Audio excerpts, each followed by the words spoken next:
Hello, everyone, and welcome back to Inform New Hampshire. My name is Dean, and this is my co-host, Richie.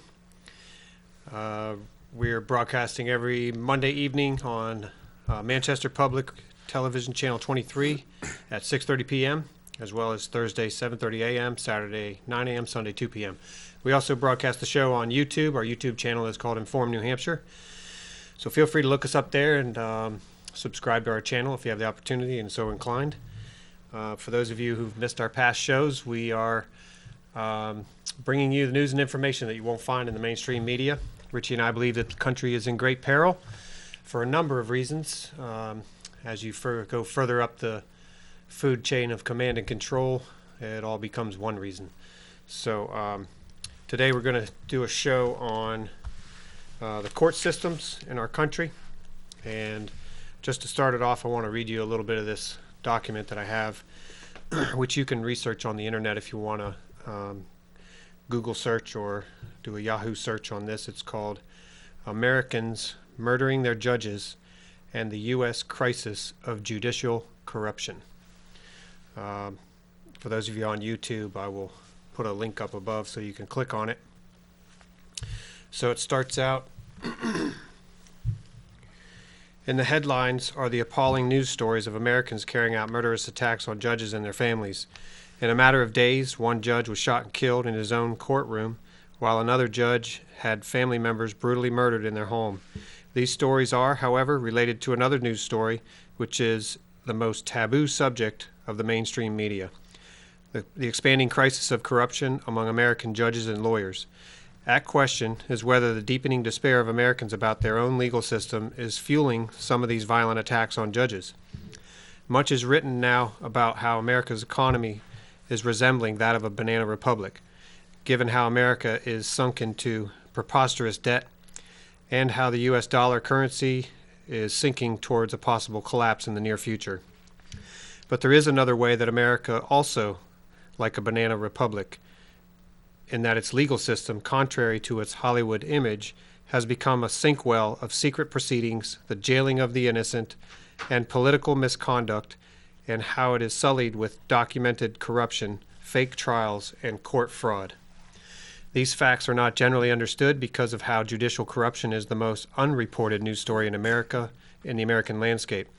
It is the category of news story which America's newspapers and media are most afraid to report, even when clear proof is in their hands. In America right now, judges and lawyers who are protected by judges and lawyers can commit felony crimes in broad daylight, leave proof lying around, and yet avoid being prosecuted or even having their crimes be reported by the media. The people who work in the media see a lot of material on court misconduct, and yet they know this story is this is the story of which they dare not speak. The lack of media coverage, in turn, encourages more judicial corruption, leaving millions of Americans in anger and despair. Confronting the secrets of U.S. judicial corruption is a key to understanding America's whole social crisis and its role in the world right now. Here are some elements of this situation that you won't see in the run-of-the-mill news report. Okay, this goes on to report some very specific things. You want to start, or you want me to do the real quick couple? Whatever you want to do, go ahead. Let me just read you a couple paragraphs of the next section of this. The key statistic to understanding America is that it has over 2.2 million prisoners out of about 300 million people. This is 25% of all the prisoners anywhere in the entire world. By comparison, the most populous nation, China, with about 1.3 billion people, only has a few 100,000 prisoners, despite being denounced by the U.S. as a repressive country. 1 out of every 45 working-age males, that is, not counting children or the elderly, is behind bars in the United States. With working-age black males, the figures are about 1 in 20. So, and it goes on. So there is a serious concern, so we're going to talk to you about the court system. Rich, you want to take it from there? Yes. I'll start off by saying that in common law, which is this is the Constitution, by the way, I always carry it with me, but the Constitution is common law, and common law is the law of the land. one of the maxims in common law is that in order for there to be a crime, there must be a victim, and the victim cannot be the state. If you think about that, half the people, actually I'm being very conservative, it's more like 70% of the people who are in prison shouldn't even be there. It's a victimless crime. However, we put them in prison anyway, for whatever reason. We feel safe, I guess. But I wanted to mention a few minor things about the bar that people probably don't know. We're supposed to have common law jurisdiction in our courtrooms, Article 3 courts anyway. And what that means is if you walk into a courtroom, one way to be able to tell that it's a common law court is you'll see a constitutional flag, which is the red, white, and blue, the stars and stripes. And it's very plain. Today, though, if you walk into any state or federal building or a courtroom, what you see is a stars and stripes flag with gold fringe around it. That gold fringe signifies Admiralty jurisdiction. Admiralty jurisdiction is military. We are not the military. The way they get around this, and for the judges out there, it's all deception and fraud on their part. They're all guilty of this. They all should be doing time for their crimes. If they ever get caught and if everything goes right, maybe they will, I don't know, but they should be doing it. What they've done is taken you right off of your birth certificate, declared you lost at sea. Okay, as stupid as this whole thing sounds, it doesn't sound like it makes sense. And to go into it in great detail would take days. However, they put you into this Admiralty jurisdiction by declaring you lost at sea. You're a lost vessel at sea. By doing that, they can take out this Admiralty, well, I won't say the Admiralty flag. They fly the Admiralty flag, and when you walk into a courtroom, you are thinking, well, the Constitution's being utilized here. I have my rights. No, you don't have. You don't have any rights. They've removed them from you with fraud, deceit, subversion, and they should all be tried for treason. And in my estimation, hanged, but that's another story. What they're doing to this country, and by the way, the Bar Association, the British Accreditation Registry, is a communist organization. If you research that, you'll find out for yourself. So I ask myself, I mean, I grew up thinking that there are more good people in the world than bad. And I've known a number of attorneys, and I don't think they're bad people. But I say to myself, do they know what's going on? Are they participating in this willingly? Or they just don't know? I have to believe that it's ignorance on all our part. Otherwise, I'd lose faith in humanity, for that matter. But these judges, and judges in particular, taking people's homes, taking people's children, ruling in favor of the corporate structure. And by the way, judges, any fines levied in the courtroom, 20% of those go right into the judge's pension. I don't think that's conflict of interest. I'm not implying that. But you draw your own conclusion there. 20% of what they do goes into it. Getting back to the Admiralty jurisdiction, you don't have rights. If you mention the Constitution, you can probably go online and see this in some cases on YouTube. Type up court cases or whatever, you'll find it on your own. There are people filming their own cases, and what they're finding out is they'll say, I'm invoking my constitutional right, and the judge will actually tell them, the Constitution doesn't apply here. And it doesn't, because they're all corrupt. They've taken your citizenship and your birthright away from you, and this is your birthright. We the people wrote the Constitution for the government to obey. They, in turn, subverted this, treated you, I don't want to say unfairly because it's been illegal, but what they've done is, in a contract, when you sign your name, the government is looking at it like, well, you just signed a contract, and that's true, you have. However, there hasn't been full disclosure on the side of the government, so it's not a legal contract. But when you're in a courtroom, it's a legal contract, and you can't argue with the judge because they're operating under fraud, and you can't win in a fraudulent courtroom. Under constitutional common law court, you can, but not under the fraud system that we have. So if you keep those things in mind, and by the way, you can look this stuff up. One of the places to go very quickly is what happened to the Constitution.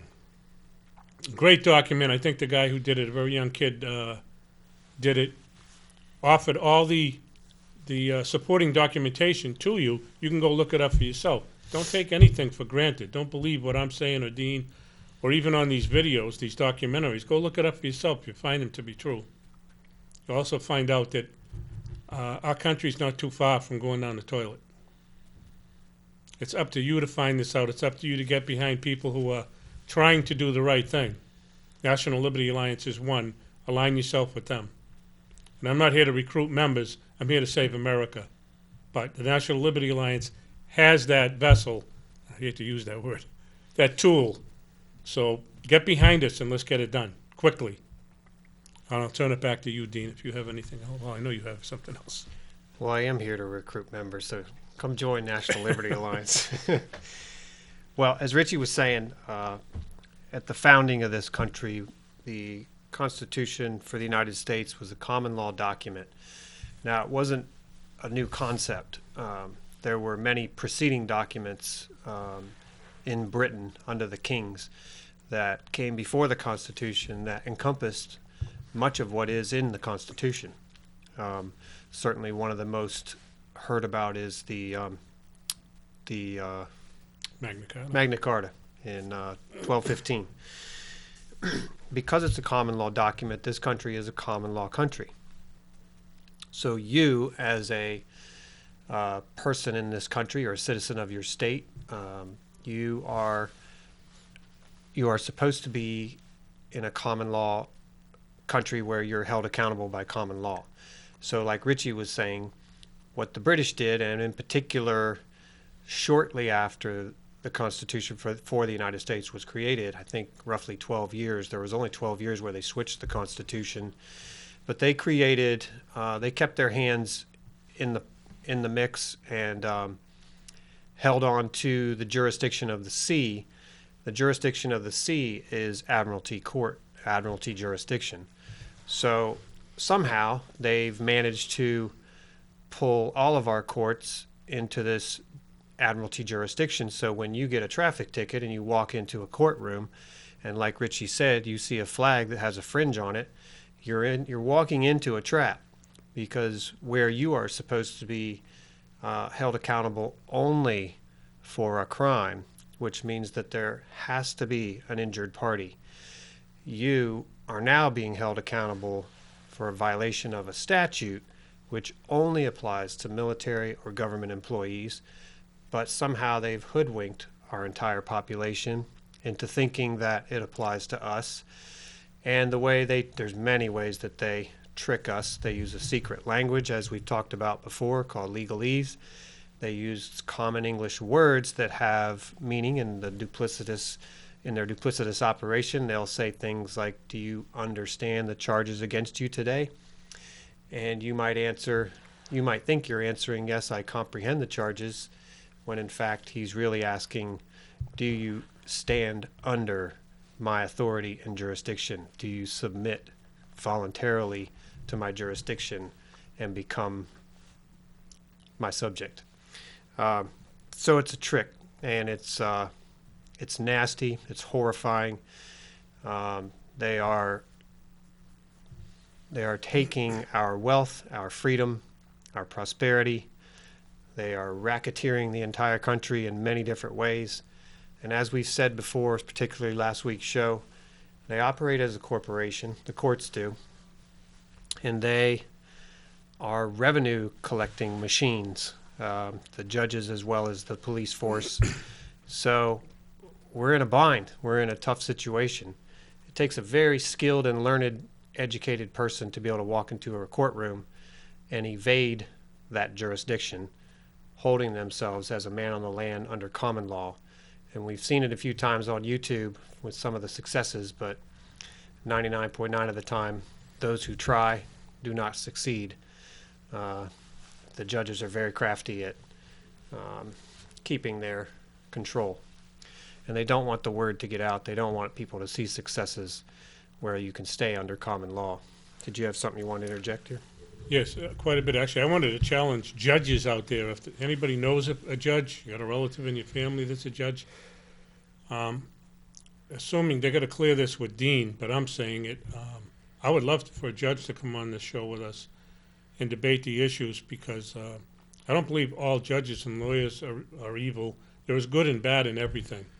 However, I can't figure out what's going on with our judicial system, because it's just bizarre. Dean mentioned a parking traffic ticket. A traffic ticket is unconstitutional. Unconstitutional means it's a violation of the supreme law of the land, because it's called a bill of attainder, and they cannot impose it upon you. Any statute that violates this book, the Constitution, is null and void from the date of its inception. That's Marbury versus Madison, and even if you go back to the Federalist Papers and read some of that, Hamilton, Jefferson, Madison, they all agreed you can't have two laws that conflict with one another.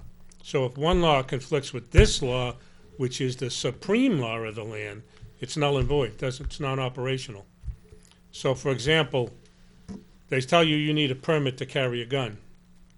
Okay, and I'm saying that because the Second Amendment is the shortest one. If you read Murdoch versus Pennsylvania, there's another law for you. And that's about Bible salesmen, and I don't want to get into it, but what the decision says is the state cannot charge a fee for a license or a permit on a protected right of the people. Now, if you take that to any of your rights, they can't charge you for fishing, hunting, carrying a gun, driving a car, none of it, but they do. And the way they do it is all fraud. This is the government that we, the people, wrote this book, the Constitution, for them to obey. If they're not obeying it, and believe me, they're not, who is it up to make them? It's up to the people. There are provisions in here, like the Seventh Amendment. This is my contention. Any fact tried by a jury cannot be otherwise re-examined in any court in the United States. That's the wording in here, verbatim. So what I'm suggesting to you is that, and if the courts and our government is subverting our rights, what are we going to do about it? We have to get together and unite as people, the same people that wrote this book, and we have to force them to obey. I don't mean at the point of a gun, because that's a losing battle. I'm talking about through the courts, peacefully and legally, hopefully. But if we stand together, we can make this happen, and that's the only way. It's an educational process. And I'll turn it back to you, Dean. Thank you, Richie. Very well said. The general rule is that an unconstitutional statute having the form and name of law is in reality no law, but is wholly void and ineffective for any purpose, since its unconstitutionality dates from the time of its enactment. In legal contemplation, it is as inoperative as if it had never been passed. Can I jump in? Yeah, go ahead. I just want to say something, because it's in line with what Dean just read. That particular thing on Marbury versus Madison, they say that if a law is unconstitutional, it's null and void from the date of its inception. And the reason I think it's really important to point that out is, who is deciding that it's null and void from the date of its inception? In other words, I know the answer to that. I'm posing it to you. But if I say that the law is unconstitutional, such as Obamacare, which is unconstitutional, and I am not going to obey, okay? It violates this Constitution, the supreme law of the land. So if you can make that determination, you have to ask yourself, well, why? Isn't it up to the courts? The answer is no. We the people rather, wrote this book, not the courts. The courts are under us. We created the government. And I'll say this again. Article 1 is the legislative branch. Article 2, the executive branch. And Article 3 is the judicial branch. Once this was signed by the states, 13 states or all 50 states today, all right, this became a compact or a contract, and we created the government, the federal government. They didn't even sign this because they weren't around to sign it. This is an agreement among the states. The states rule over the federal government, and the people rule over the states. You have to think of it logically. New Hampshire, for example, is a hunk of land. It's dirt. Has no thumbs, no fingers, can't sign a contract. The people that live there is. This is all about the people. So I just wanted you to know that when it's null and void from the date of its inception, it's because you have that right to determine that.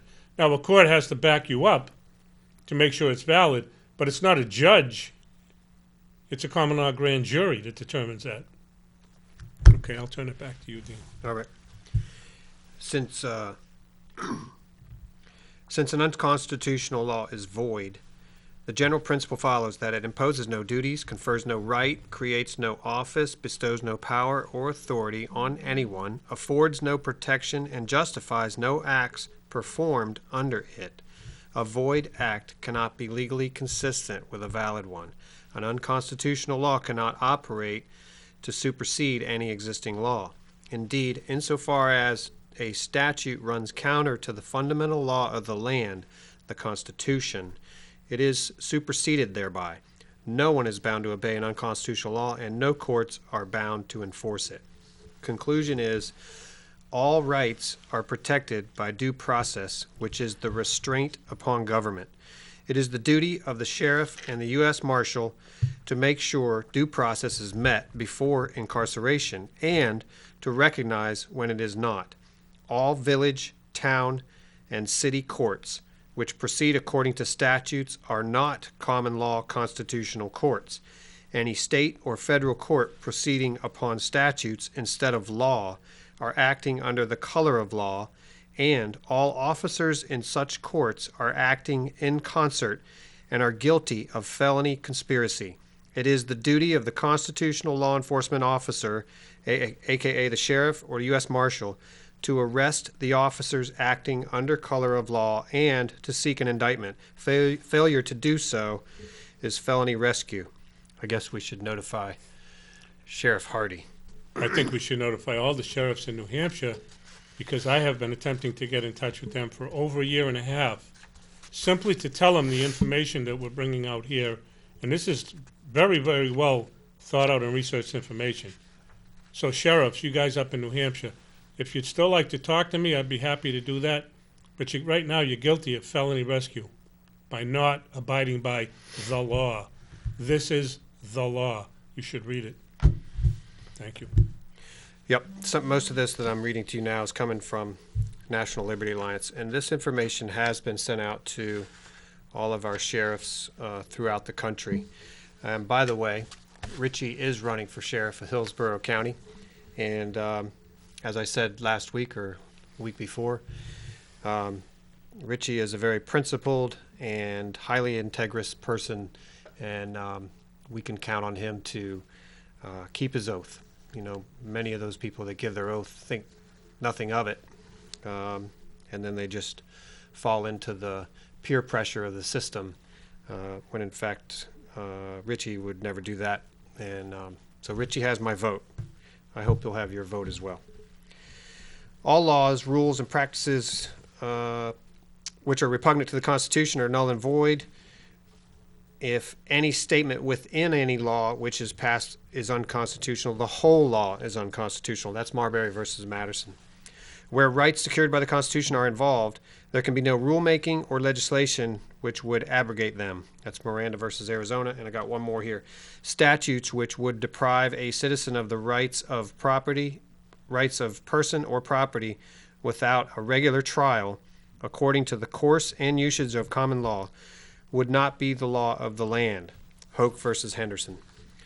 So what that's saying is that probably 90% or 99% of the court proceedings in this country are really operating outside of common law, which means outside of our founding principled Constitution, outside of our approval of where they need to be operating. And the reason I say approval is because this is our country. We created it. We created the government. We tell the government what to do, and somehow that's turned around backwards. Maybe because we've been asleep. Maybe because, well, who knows? But the truth is, we're nearing a point in time where the out-of-control criminality, the out-of-control tyranny, the dictatorial proceedings coming out of the alphabet soup agencies of the federal government, the usurpation of people's due process, their rights and property, the stealing of the land out west. All of it is predicated on this secrecy and the illusion that they have the authority to do what they're doing, which they don't. The only authority that they have is that which they've stolen, that they've somehow managed to have because we simply have not stood up and said enough is enough, we're taking our country back. So my invitation to you is get involved, do your research, start speaking, start writing. It takes all of us to get involved because we are the people. And when we show up in numbers, the politicians cower in fear like a bunch of sissies that they are. Excuse me, but let me tell you how I really feel. All right, anything from you, Richie? Yeah, the most important thing I guess I wanted to say is that the land grab is happening here in New Hampshire. We're having a rally at the State House tomorrow, and I know by the time you hear us, it's going to be over. Because I think the next airing of this is going to be Thursday morning. But people are losing their homes, people are losing their children. And I'll give you just one example of the real estate loss. If you lose, and this happened to me, by the way, 6 or 7 years ago. I lost my job because my employer sold the place of business. And I couldn't afford my mortgage. I couldn't get another job right away. So I ended up losing my house that I owned. And I thought to myself, after the fact, not now, but after, I went into courtroom like a fool, didn't know what was going on, and basically said, okay, whatever you want to do, do it to me. I'm questioning this because just because I lost my job didn't make me a criminal. I didn't commit any crime. So why are the banks using the courts to get their property back? If they came to me and try to renegotiate a loan, the mortgage rather, I would be more happy to do that. It wouldn't bother me in the slightest bit. But instead they took me to court and tried to take the house from me. They did take the house from me. And I said, why? But that's water over the dam. I know people right now, one gentleman up in Henniker's at the risk of losing his home over something really stupid. He didn't commit any crime whatsoever. Another woman owns 500 acres. The government's trying to take that from her. And I'm saying, what the hell is going on here? I know families who have taken their children for no reason whatsoever. I know one woman who's an outstanding parent, and her children are taken away from her. They tell her, you have to be, you can see your kids, but only under a supervised visit. And I used to do that when I worked in law enforcement in the prison system. The inmates would come in and they would have a visit, but it was supervised by an officer. And I'm saying, well, that's a convicted felon. You're going to take a woman and say to her young 10-year-old child, you can only see that child under a supervised visit, just like you're a criminal, a convicted felon. That's wrong. It shouldn't happen. It's got to be changed. And only we, the people, can change that. We need to get together with it. What else you got, Dean? I got this. Here is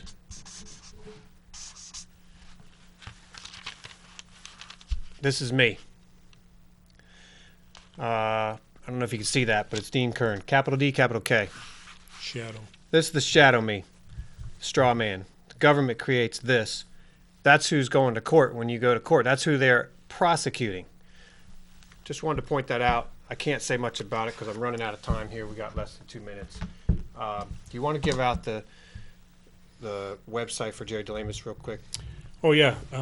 If anybody wants to contribute to Jerry DeLemus, those are trumped-up charges he's facing with the federal government. It's www.patriotjerry.com. And please contribute money to him and his wife, Sue. I'm sure they'd appreciate it. He needs the help. That's all I'll say. Maybe we can talk about a little more in another show. Richie and I are state coordinators for National Liberty Alliance. National Liberty Alliance has legal, lawful solutions to the problems that we presented to you today. We'd love for you to check out the website at nationallibertyalliance.org. You can find us, our show here on YouTube at Inform New Hampshire. And we hold weekly meetings for National Liberty Alliance. Anyone's welcome. Look us up and we'll be happy to have you come out. So thank you for watching us. We hope that you'll join us next week and keep in touch with us on YouTube. Thank you. Thank you. Have a good night.